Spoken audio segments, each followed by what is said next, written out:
ಮುಖ್ಯ ರಹದಾರಿ ಆಗಿರೋ ಅಬಕಾರಿ ಇಲಾಖೆಯ ಮತ್ತೊಂದು ವಸೂಲಿ ಪ್ರೋಗ್ರಾಂ ಶುರುವಾಗಲಿದ್ದು ಕೋಟಿ ಕೋಟಿ ಲೂಟಿಗೆ ಪಕ್ಕಾ ಪ್ಲಾನ್ ಮಾಡದಂತೆ ಕಾಣಿಸ್ತಾ ಇದೆ. ಆ ಕುರಿತ ಒಂದು ರಿಪೋರ್ಟ್ ನಿಮ್ಮ ಮುಂದೆ.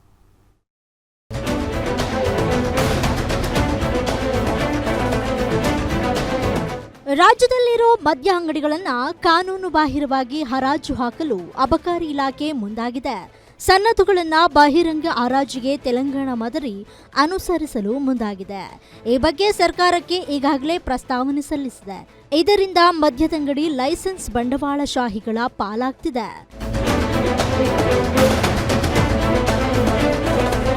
2021-22ನೇ ಸಾಲಿನಲ್ಲಿ ದೆಹಲಿ ಸರ್ಕಾರ ಆದಾಯ ಹೆಚ್ಚಿಸಿಕೊಳ್ಳಬೇಕೆಂಬ ಉದ್ದೇಶದಿಂದ 849 ಮದ್ಯದ ಅಂಗಡಿಗಳನ್ನು ಬಹಿರಂಗ ಹರಾಜು ಹಾಕುವ ನಿಯಮ ರೂಪಿಸಿತ್ತು. ಕೇಜ್ರಿವಾಲ್ ನೇತೃತ್ವದ ಸರ್ಕಾರಕ್ಕೆ ಹಗರಣ ಕಂಟಕವಾಗಿ ಪರಿಣಮಿಸಿತ್ತು. ಅದೇ ಮಾದರಿಯಲ್ಲಿ ರಾಜ್ಯದಲ್ಲಿಯೂ CL2 ಅಂಗಡಿಗಳನ್ನು ಬಹಿರಂಗವಾಗಿ ಹಾಕಲು ಇಲಾಖೆಯಿಂದ ಸಿದ್ಧತೆ ನಡೀತಾ ಇದೆ. ತಯಾರಿ ಮಾಡ್ತಾ ಇದ್ದೀವಿ. ವಿತ್ ರಿಸರ್ವೇಷನ್ ಕೊಡ್ತಾ ಇದ್ದೀವಿ. ಅದನ್ನು ಚರ್ಚೆದಲ್ಲಿದೆ. ಈಗ ಡ್ರಾಫ್ಟಿಗಾಗಲೇ ಸಹಿ ಆಗಿದೆ. ಆದಷ್ಟು ಶೀಘ್ರದಲ್ಲಿ ಹರಾಜನ್ನು ಮಾಡ್ತಕ್ಕಂಥ ಕೆಲಸ ಕೈಗೆತ್ತಿಕೊಳ್ತಾ ಇದ್ದೀವಿ.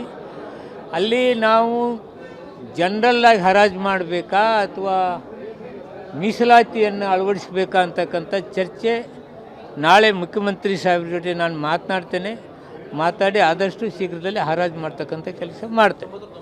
ನಗರದ ಪ್ರದೇಶದಲ್ಲಿ 2510 ಹಾಗೂ ಗ್ರಾಮೀಣ ಪ್ರದೇಶಕ್ಕೆ 1438 ಸೇರಿ ಒಟ್ಟು 3948 CL2 ಅಂಗಡಿಗಳು ಕಾರ್ಯನಿರ್ವಹಿಸ್ತಾ ಇವೆ.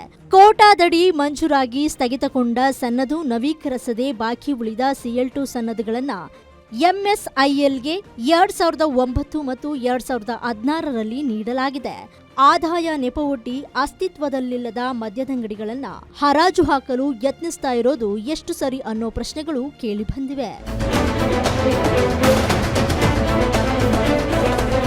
ಒಟ್ನಲ್ಲಿ ಆದಾಯ ಹೆಚ್ಚಿಸಿಕೊಳ್ಳುವ ನೆಪದಲ್ಲಿ ಅಬಕಾರಿ ಇಲಾಖೆ ಸನ್ನದ್ದುಗಳ ಹರಾಜಿಗೆ ಮುಂದಾಗಿದ್ದು ಸರ್ಕಾರ ಇದಕ್ಕೆ ಒಪ್ಪಿಗೆ ಸೂಚಿಸಿದ್ದು ಯಾವಾಗ ಹರಾಜು ಪ್ರಕ್ರಿಯೆ ಆರಂಭವಾಗುತ್ತೆ ಅನ್ನೋದನ್ನ ಕಾದು ನೋಡಬೇಕಾಗಿದೆ.